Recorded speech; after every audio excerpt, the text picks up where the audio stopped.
Tama po ma'am, kahapon po the PNP received a copy of the order directing the PNP to transfer and turn over the custody of Alice Guo and 14 others. At ito po yung kaso na qualified human trafficking. This is a non-bailable offense po. So may utos po ngayon ang RTC Pasig po para ilipat po si Alice Guo sa Pasig female dormitory po. We received some information to the possible whereabouts of Attorney Harry Roque. Kahapon po natin na-receive itong order po ng Pasig. So most likely, katulad ng ginawa po natin doon sa mga kasamahan po ni Kibuloy after their hearing po doon sa Pasig, ay binalik muna natin sila dito para makuha po yung mga gamit. And dumaan po sa proseso, kailangan din po kasi nga magsagawa ng mga medical examination, physical examination ng PNP prior turnover po. So ganun din po ang magiging procedure po dito kay Alice Guo bago natin siya i-transfer sa Pasig. Probably today po yan. Ma'am, pardon me, ignorance po. Kung ano po ang commitment order ng Valenzuela RTC is taliwas doon sa commitment order ng Pasig RTC, ano mga yan? We have to give priority po doon sa kaso na non-bailable po. Pwede naman po siyang mag-bail po doon po sa kaso niya. In fact, she can do that pag nandun na po siya sa Valenzuela ngayon. But again, nauna pong mag-issue po ng commitment order ang Pasig. Yes po, kung maalala niyo po, ganyan din po yung naging case ni na Apollo Kibuloy and 5 others po na kung saan nag-issue ang Quezon City, nag-issue din po ang Pasig. Then we have to take cognizance of the fact na yung mga kasong non-bailable po, yun po yung ating ipa-priority because we don't want to run the risk na makapag-bail sila at mawala na naman po. At in fact, dito sa case po ni Alice Guo, nauna pong mag-issue ng commitment order ang Pasig RTC. So yun po yung mag-uuhol po. So every time na magkakaroon ng hearing sila for sa court po, paano system? Ang Congress and Senate po has to request the courts po. Palagi po yan, regardless kung saan po sila nakadetine, whether sa PNP or sa BJMP, they have to course through the courts and the courts will issue orders directing kung sino man po ang unit na may custody po sa mga individual po na ito para dalhin po sila at i-transport papunta at pabalik po ng jail. Jail, Pasig jail na po ang magdadala sa kanya. Hindi na po ang PNP kasi wala na po siya sa custody natin. Kung kinakailangan po na mag-provide po ng additional personnel augmentation po sa BJNP and we are ready to do that. And nangyayari naman po before yan, nagre-request po ng BJNP ng police assistance sa pag may transport po ng mga high-profile individuals po.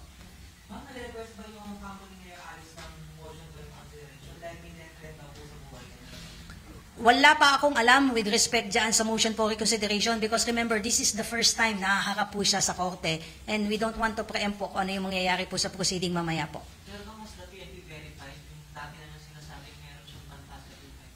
Ongoing pa rin po yung validation but we are not at liberty to reveal kung ano po yung update po dyan so as not to complicate kung ano po itong mga investigation na sinasagawa po natin. But then again, there is an issue or there is an order issued by the RTC Pasig. We have to honor and follow this order po. Kung magpo-file po sila ng motion for reconsideration unless and until the court will issue a subsequent order holding in abeyance po yung transfer niya po sa Pasig RTC. Ito po yung susundin po natin. Mailipat po siya sa Pasig City Jail po.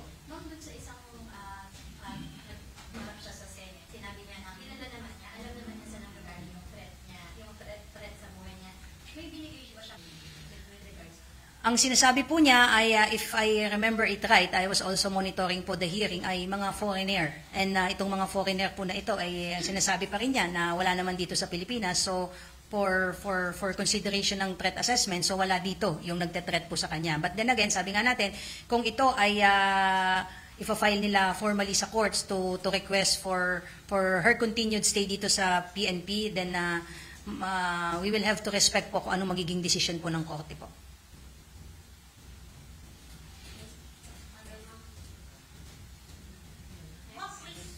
What we confirmed sa inyo po ay yes, meron po tayong individual na hawak po ngayon na sinasabi na siya ay dating miyembro di umano ng Angel of Death at pinatutuhanan niya itong mga lumabas na sa before sa atin na itong grupo na ito ay nagagamit para sa personal na interest ni Apollo Kibuloy at sila mismo ang pinangtatakot sa mga biktima. Di umano, again, these are all allegation at hahayaan natin ang korte ang magdesisyon kung ito ba ay may mga basehan tayo na isasubmit sa korte. But yes, meron pong individual na may mga ipinahayag po na mga information na that would somehow collaborate yung mga ibinigay na testimonya nitong mga biktima. At sinasabi nga siya, may mga specific na cases siyang ibinigay, but sa ngayon hindi mo na po pwede nating maibigay.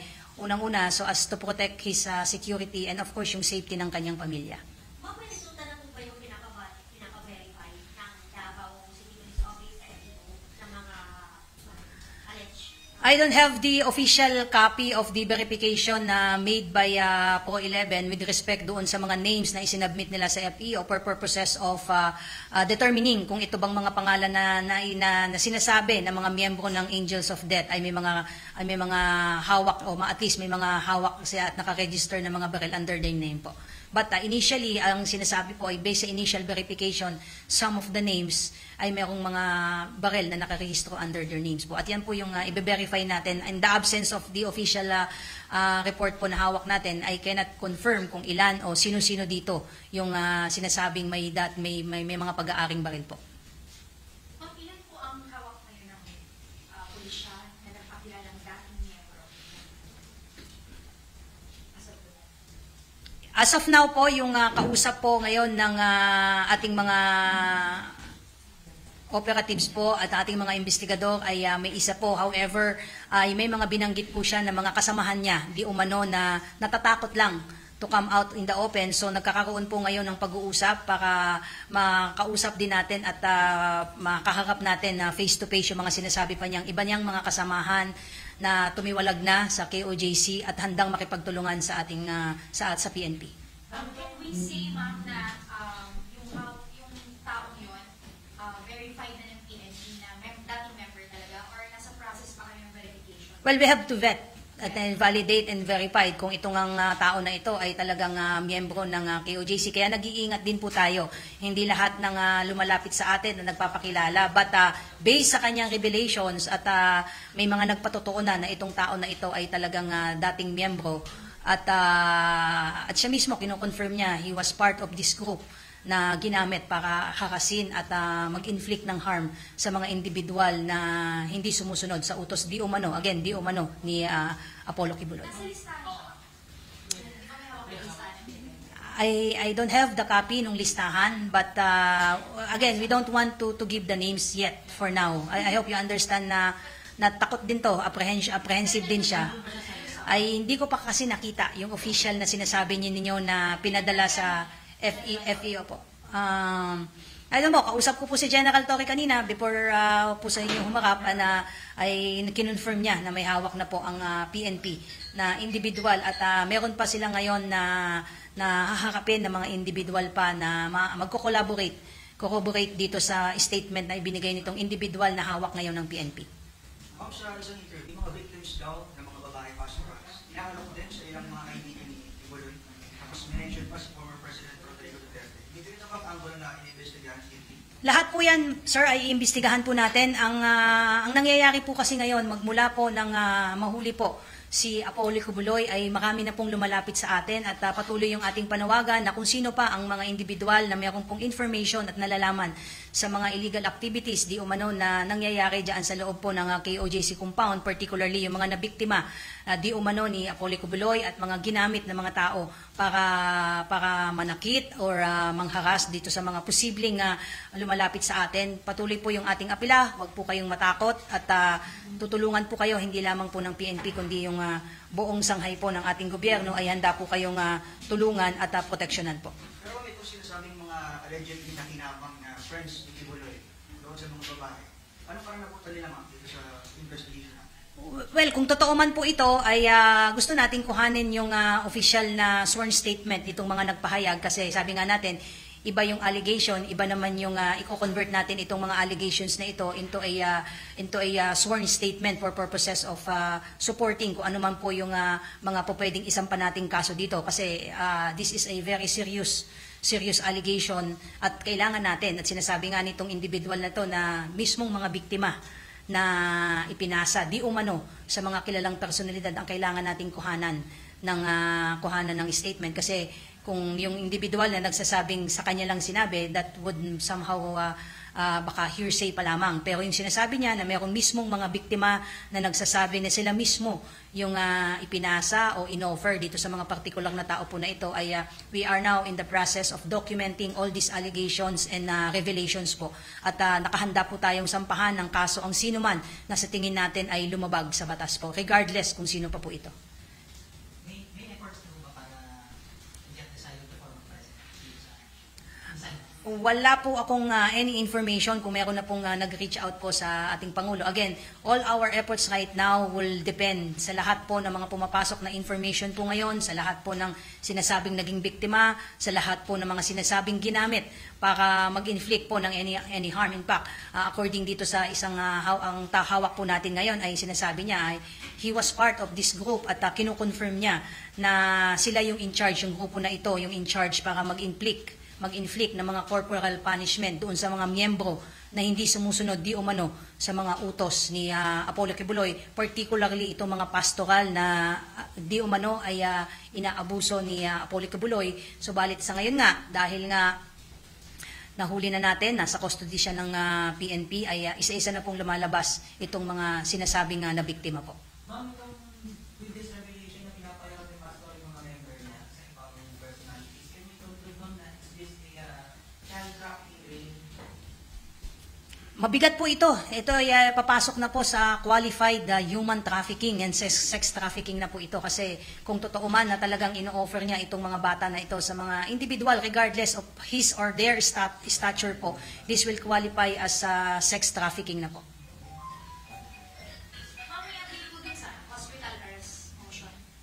Wala pa po ma'am, dahil kausap po kanina yung legal officer ng HSS as well as yung director po ng health service. I think today po ay nakatakda po nilang isubmit yung official medical findings po nila na isinagawa po kay kay Apollo Kibuloy po. At ang magiging proseso po noon ay bibigyan po natin ng kopya yung mga prosecutor po ng DOJ at isusumiti po yan formally and officially po sa korte, and then let us wait kung mag-i-issue po ang korte po ng hearing on that matter po. Otherwise po mag-i-issue na lang po ng order ang korte, at kung ano man po yung magiging ano man pong order ang i-issue po ng korte ay yun naman po ay i-honor at i-respeto po ng PNP. Pero kung sa siya, ma'am,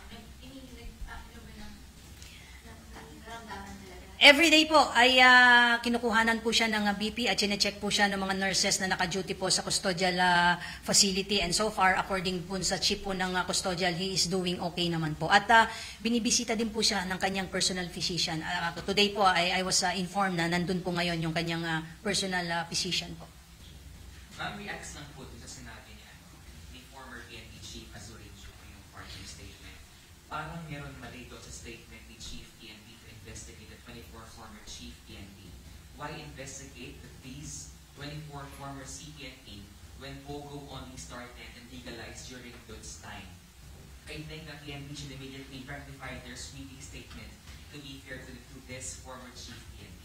Remember sir, nung magsalita sir si General Villanueva, very sweeping yung statement niya, at lahat ng former Chief PNP ay apektado po dito, kasi hindi naman po niya sinabi na yung former Chief PNP na ito ay nag-serve during the time po ng present administration and even previous one. So sabi nga natin, that was really, the statement was really unfair for those 24 living former Chief PNP. So we will not be limiting our investigation dito lang po sa mga Chief PNP na nag-serve during the time ni dating Pangulong Duterte, o even sa current administration, kasi ganun po ka-sweeping yung sinabi ni General Villanueva. And in fact, the CIDG already got in touch with him, and I understand in the coming days po ay magkakaroon po ng official na pagpupulong po para linawin kung ano po yung naging statement po niya, kasi very sweeping sinasabi nga po niya, rumors lang po ito, but again, rumors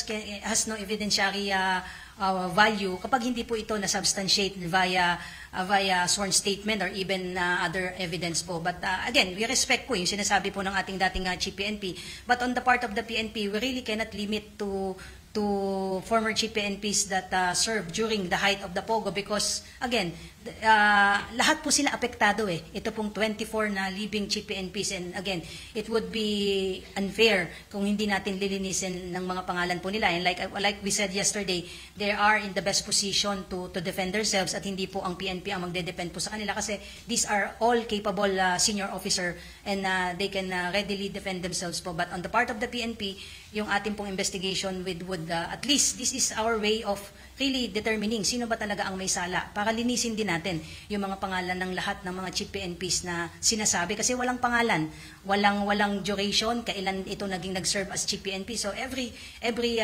senior officer nag-serve as chief PNP, they are all suspects. So also unfair din sa kanila at sabi nga ng ating chief PNP, we are not happy. Hindi happy yung PNP in the sense na hindi lang yung integrity na-erode yung trust and confidence ng mga kababayan natin after hearing na possibly isang former chief PNP dip his fingers diyan po sa Pogo po, claiming na tumulong sa pagtakas and worse ay receiving monthly payola. So if this is there is a tinge of truth dito sa sinasabi niyang chismis, this will not only affect the PNP but this is also a cause of security, national security. Just can imagine a former chief PNP dipping his hands in Pogo. So hindi po pwedeng ipagwalang bahala ito ng PNP. May meeting po yung CIDG and CIDG. I understand there's already communication made between the CIDG and PAGCOR, particularly General Villanueva po. So far, may impact kay General Villanueva? May binanggit na ba siyang pangalan or parang magsiset pa lang ng meeting next week? I understand, sir, there's already a meeting set up between the PNP CIDG and the camp or the PAGCOR, particularly General Villanueva. But as to the specifics, I don't have it po. Kung sakaling mapatunayan, for example, what will happen to Villanueva? Well, we don't want to preempt what will happen if General Villanueva cannot substantiate his revelation. Although sinasabi nga niya, he's very vocal nung sinasabi niya, these are all rumors, ito yung naririnig sa intelligence community. But as senior officer, as a former official of ISAP, he should have known better na at least yun lang naman yung stand ng PNP na if these are only raw information, this should not have been shared in public without backing up his claim po. Kaya nga unfair nga po dito sa 24 former mga chief PNPs na nag-serve because all of them will be dragged into this issue po. Not only those serving prior sa ating current chief PNP and even do sa previous administration. So lahat na nag-serve ng former chief PNP is a suspect in this issue po. Posible po ba siyang sampahan ng reklamo na ng PNP pag hindi totoo yun? Or Pinag-aaralan po yan ng ating mga PNP lawyers if we could initiate a complaint against him po. Pero di ba pag ang statement is sinabi sa Congress, it's a privilege communication. So all those things will be considered kung siya ba ay nabigyan ng immunity. Again, we have to stress one thing po.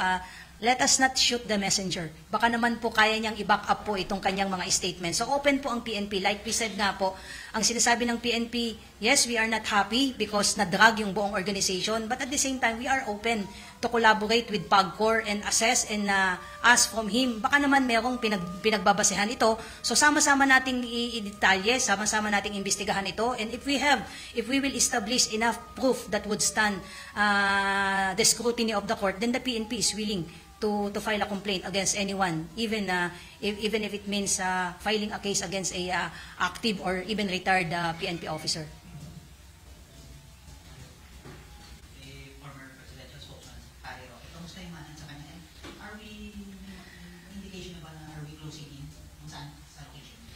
Without giving specifics, we received some information to the possible whereabouts of Attorney Harry Roque, but we really cannot tell kung saan po yan because baka it might hamper doon sa efforts po natin. And lahat po ng information po na nare-receive po ng PNP is being coordinated po sa Congress Sergeant at Arms because remember, they were the ones who should be implementing this arrest order. Ang PNP lang po will be limited in providing security. But just the same, ang PNP po ay tumutulong na rin po sa pag-validate ng information on the possible whereabouts po of Attorney Harry Roque. And we keep on appealing to him to respect this process. Anyway, he's a lawyer. Alam naman po niya yung kanyang mga legal remedies. He can question the jurisdiction of the Congress, and he even questioned how the proceeding is being conducted by the Congress. But then again, at the end of the day, he is a lawyer. He should know that nobody is above the law, and we should respect these court processes and even processes na ilalabas po ng Congress po natin. Ma'am, as per CIDE yesterday, may lead na daw po. Kung saan yung lead na yun? It is being validated po. Yun po yung sinasabi ko kanina na there are informations coming in na that should be vetted and validated at without giving too much details po kasi for sure baka nag-monitor din po siya mismo or yung ibang mga kakilala niya, and we also would like to remind dun sa mga nakakakilala at posibleng nagkakandong at tumutulong kay Harry Roque, they may be facing criminal charges once proven na alam nilang pinaghahanap na po si Attorney Roque, and yet they are providing aid to evade this process po. Ma'am, sorry, habang ko lang. Mayor Jed Mabilog sa hearing kahapon. PNP Western Visayas, Director Bernardo Diaz, and SPO4 Arthur Solis, bagman daw di umano ni Garna sa Cebu dati. Ano confirm this? First time kong narinig po itong mga revelation kahapon at makikipag-ugnayan po ang PNP. Again, lahat po ng lumalabas na information ngayon are all subject for validation and verification. So itong mga nagsasalita po, ito pong si dating mayor ng Mayor Jed Mabilog, pati na po yung dating mayor po na si Mayor Osmeña po, ay makikipag-ugnayan po ang PNP po to shed light on this issue, at kung meron pong mga ebidensya. Then again, lagi ang sinasabi ng PNP, wala tayong titignan na kulay, wala tayong titignan na affiliation dito, at we will remain apolitical, unbiased sa mga desisyon na gagawin po natin in the coming days, lalong-lalo na po yung mga individual na maaaring sampahan po ng kaso. Umani naman ito ng iba't ibang reaksyon mula sa ating mga netizens. Ayon kay Roger Padilla, mabuhay ang Congress, ngayon lang nagkaroon ng Kongresong tapat sa mamayan. Pahayag naman ni Delphine Coloma, good job PNP, isunod na si Harry Roque na ikulong.